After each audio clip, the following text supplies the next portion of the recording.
Hello, welcome. Thank you for joining us today. We're here to talk about the toolkit that has been designed specifically to signpost potential claimants to the service and the call centre. My name is Chris Rant, and I work within the MOJ policy team, working specifically on Whiplash. Can I have the first slide, please? So yeah, as I mentioned, this is the webinar. Okay, thank you. So I'll talk a little about the agenda. So first of all, I'll make the introductions of who will be speaking today. My colleague, Marie Carr, will speak a little bit about the policy behind the Whiplash reforms. I think it's important to note at this point that although, of course, we're happy to talk about the policy, it's a done deal now, really. The SIs have been passed, etc. So really, we're here today to focus on the toolkit and how we can support you in signposting. We've also got Stephen Waldron on the call, who will be talking about the toolkit itself. He's worked on it, so he's very knowledgeable in that area. We will answer the questions that we can today, but realistically, there are some that we'll probably have to come back to, and we will come back to you on them. And on that note, we're using Slido for you to ask the questions that you wish to. The code for it is #173HG, so we'd encourage you to join that. Another bit of housekeeping is that we'll be recording this to share with you afterwards. So it's important to note that point. And on that note, I will pass you over to my colleague Marie, who will talk a little bit about the policy that we're undertaking. Thank you, Chris. Yes, so as Chris mentioned, my name is Marie and I work alongside him in the Whiplash reform team at the MOJ. And we thought we would start today's session with a short recap of the reforms and the underpinning legislation before handing over to our MIB colleagues who will deliver the main session. So the Civil Liability Act received royal assent in December 2018. The measures in the Act are an important part of the government's wider programme to reform and reduce the costs of civil litigation, which includes tackling rising insurance premiums for consumers, particularly motorists. The Act introduces a definition for whiplash injuries, which will apply only to claims for whiplash injuries arising from a road traffic accident as an occupant of a motor vehicle. So vulnerable road users such as motorcyclists and cyclists are specifically excluded from these reforms. The Act also provides a tariff of compensation for pain, suffering and loss of amenity for all claims captured by the whiplash definition, and this can be increased by the judiciary by up to 20% in exceptional circumstances. And finally, the Act introduces a ban on settling, seeking or offering to settle whiplash claims without medical evidence. The Civil Liability Act also includes a statutory requirement on insurers to provide information to the Financial Conduct Authority on how they've passed on savings.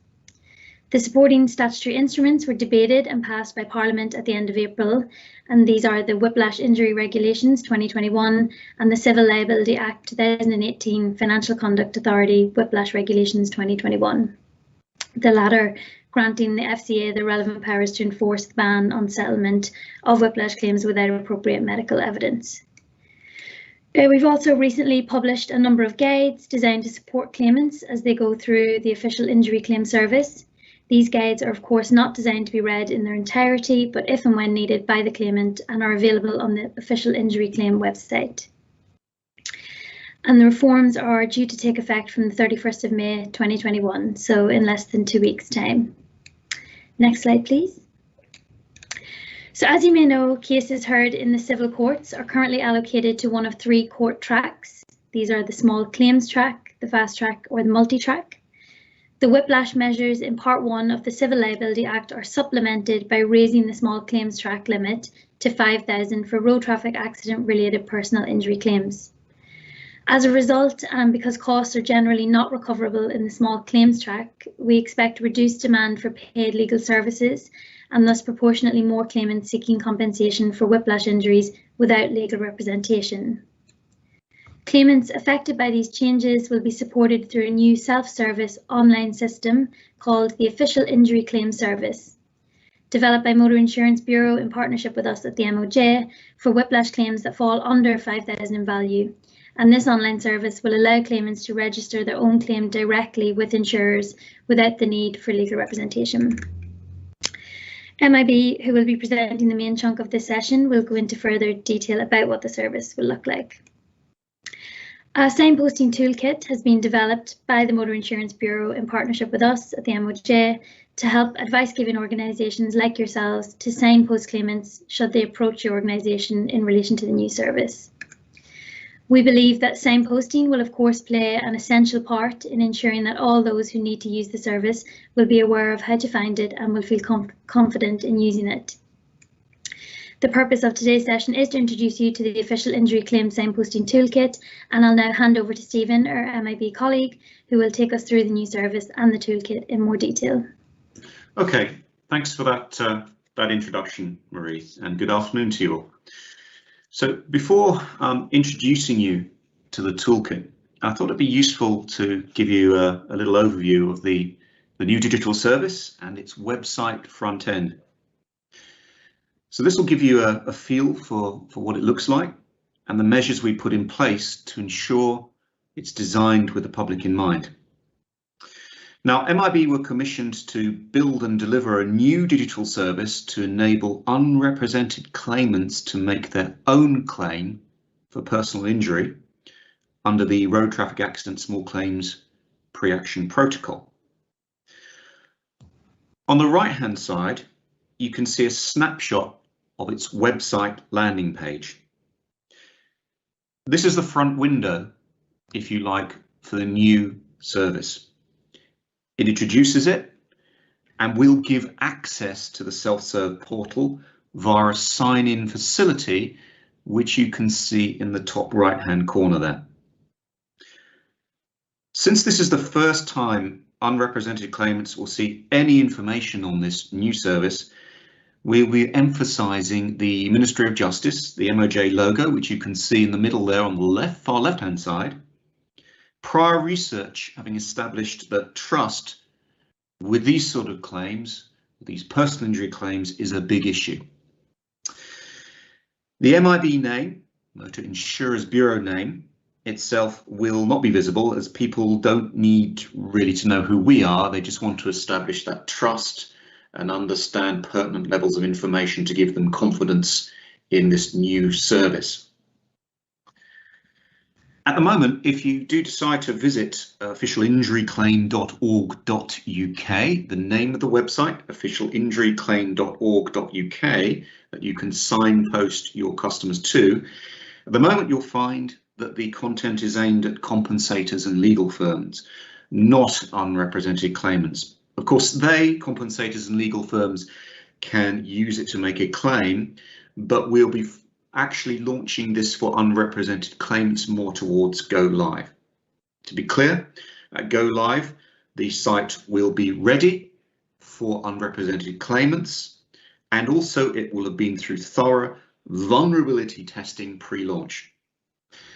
You may be interested to know at the moment we're also currently performing some tests on the site to test its usability with those with accessibility needs. So the website, the front end, the shop window for the portal, the self-service portal, has been designed with the public in mind. It will launch on the 31st of May 2021, which means from that date it will be available for individuals who have an accident on or after that day to use. It will make the process of making a personal injury claim simple, secure and unbiased across most parts of the claims journey, from making a claim through to obtaining a medical report and reviewing and accepting an offer.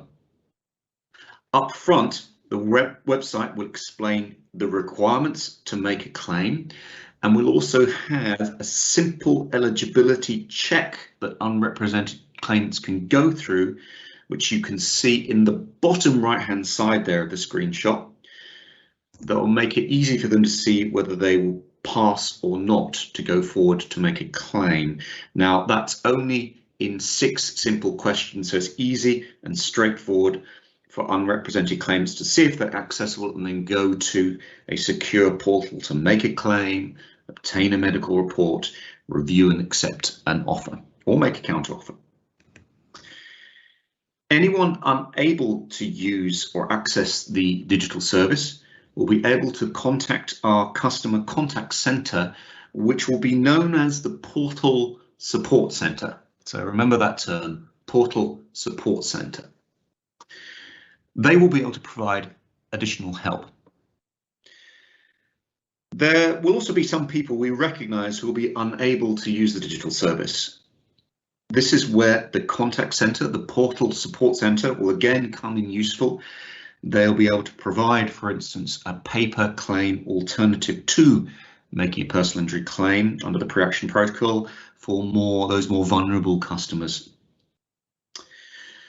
Of course, explaining a legal process, particularly one that's the first time this has ever been done like this, in simple language that the customer can understand, will present an enormous challenge. And we're not expecting to get it 100% right at launch. So your feedback, anything you hear about it, please let us know. But be clear, we have done all we can to make it accessible. We are offering a sidebar on the portal itself, which page by page will give snippets of key information to help unrepresented claimants as they go through the portal and make their claim, explaining in simple language legal terms, for instance. Website will also be available in Welsh and the 10 most commonly requested foreign languages. So that gives you an overview, before we get into the toolkit itself, of the efforts we have made to make this accessible and the efforts we have made to make it easy for customers to understand their eligibility or not, as the case may be. Okay, let's now look a little bit more at the toolkit for yourselves and what's available. So it's a digital resource designed with you in mind, and this just gives the front page of it on the right hand side. It's intended to be a one-stop shop digital resource with links to all relevant material needed for you to signpost the service, and as relevant, it provides information so that you can answer key questions your unrepresented claimants may ask of your staff, of your frontline staff. And it's useful to have that in your back pocket, to be able to answer immediately any compelling or quick questions or commonly asked questions, if you like. The toolkit will be available from the resources page on the official injury claim website, which you'll have access to. And as I said before, we would really welcome any feedback, and we'll continue that you get, and we'll continue to modify it over time. Look a little bit more at the landing page, the home page of the toolkit, if you like, and what it contains. As you can see, there's a little snippet, a snapshot of it on the right hand side. It's designed to help you answer questions, signpost to the official injury claim service, and explain the measures in place we have put to support anyone making a claim. Some of the assets and artifacts it encloses are an introduction to the service, a little video and fact sheet, some frequently asked questions and short demos on key parts of the claims process. It gives some branding guidance for signposting, some guidance on measures in place to make the service inclusive and accessible, and also, of course, to help you signpost the service to us. It provides useful contacts, comms contacts, as well as the contact details for the contact center, the Portal Support Center. Okay, so now what I'm going to do is I'm going to give you a quick look at the toolkit. So you have to bear with me for hopefully won't take too long to come off the screen and then just share.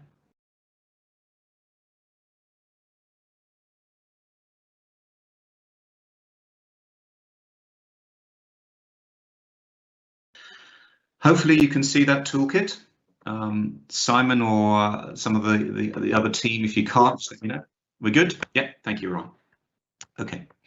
So what is the official injury claim information toolkit? Well, it's the go place for any third-party organisation, not yourself, to use to advise the public to get information on the service. You've seen this contents page. What I'm going to do now is I'm going to click into each one of these 8 tiles and show you, so you get a feel for what the level of information is. So what is official injury claim? It's a fairly standard first question. Click into that, so it's my text link. That provides you a one-pager. Official injury claim is a new, free and independent service for people injured in a road traffic accident to claim compensation without the need for legal help. That sort of level of information. I'm not going to click into it now, but there's a very short animation which lasts only a couple of 2 to 3 minutes. Well, I think less than 3 minutes actually. It just explains the official injury claim service, what it can do, and how it can help unrepresented claimants. And that's a YouTube available clip. So that's what is official injury claim. Why has it been developed? So this gives you a little bit of background about what Marie was saying in terms of the Civil Liability Act 2018, also the valuation limits, which is going to be obviously a key piece of information. The fact that it's up to £5,000 for personal injury claims, and also includes details about some of the measures, about its legal definition for whiplash, the fixed tariff values for injuries lasting up to 2 years, and so on and so forth.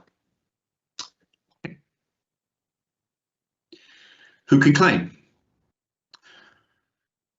Basic information again, we re-emphasise the value limits. These claims can be worth up to £5,000 for your personal injury, rising to a total of £10,000 for all losses related to the accident. Who can claim? Anyone aged 18 or over, where the accident happened has to be in England or Wales. It has to have happened, the accident, on or after 31st of May. They're inside a vehicle and they believe the accident was not their fault. And so we give a little description of those vulnerable road users who are not eligible, such as pedestrians, cyclists or motorcyclists. Frequently asked questions and support. So this is more of a little bit of a hub site. Here you got the phone number for the Portal Support Centre and the times and days of operation. Marie was mentioning about the guide to making a claim. Remember, it's a guide that isn't supposed to be used with the portal because the portal is self-serve. We don't want people printing out a guide and looking at the portal at the same time. But what the guide does do, it gives a little bit more explanation in simpler language around some of the legal terms and definitions, for instance, that people may encounter. You can download the guide here, and you also download frequently asked questions. And that may be helpful to you. And also there are frequently asked questions, bear in mind, on the website itself. So if there's any compelling questions customers are asking you, just go to the website, signpost them there. They can look and see what the service is. They can look at frequently asked questions. They can do the eligibility check and go straight from there, if they pass eligibility, through into the secure portal. The claims process. This gives you a little bit of information for you to understand the elements of the customer journey covered by the portal. So the website will cover that first awareness point, understanding who official injury claim are, checking availability. If they pass eligibility, then the customer will go into the secure portal to make a claim, decide liability with the compensator, which is essentially the name we use for the party, the insurer, for instance, who is providing compensation if there is liability on their side. So that's another part of the secure portal process covered. The medical report, this selection of the medical provider is on portal.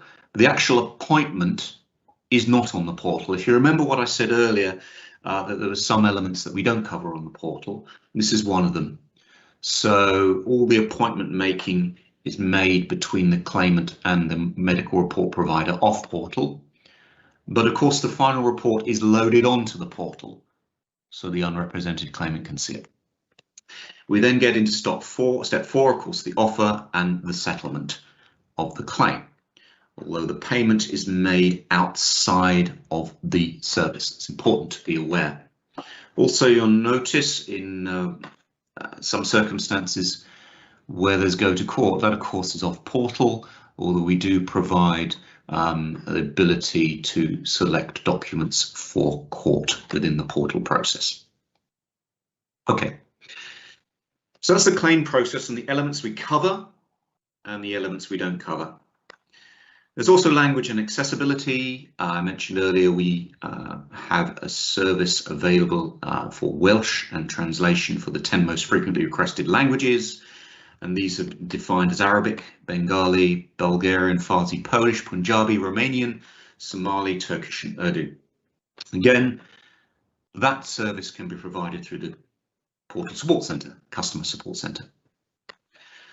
This has all been designed with inclusion in mind. We have a fact sheet around that, commensurate with the accessibility guidelines, the WCAG 2.1 guidelines. So this is made as accessible as possible.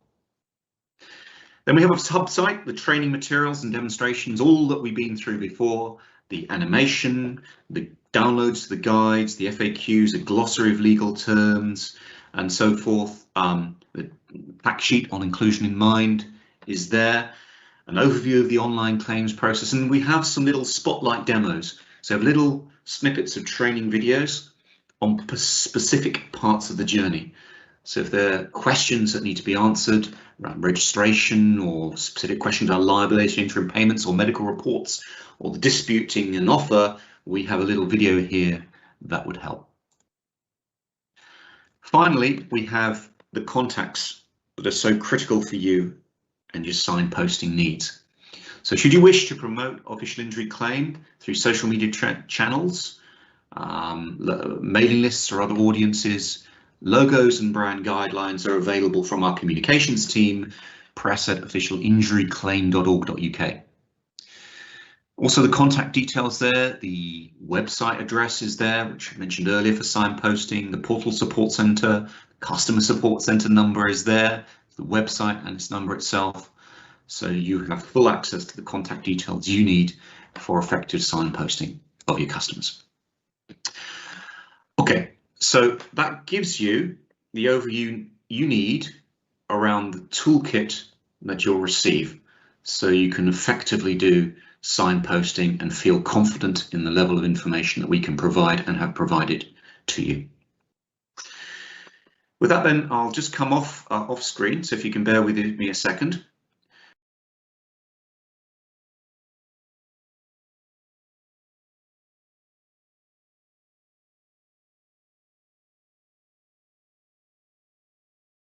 Look at the toolkit and the contact details we provided.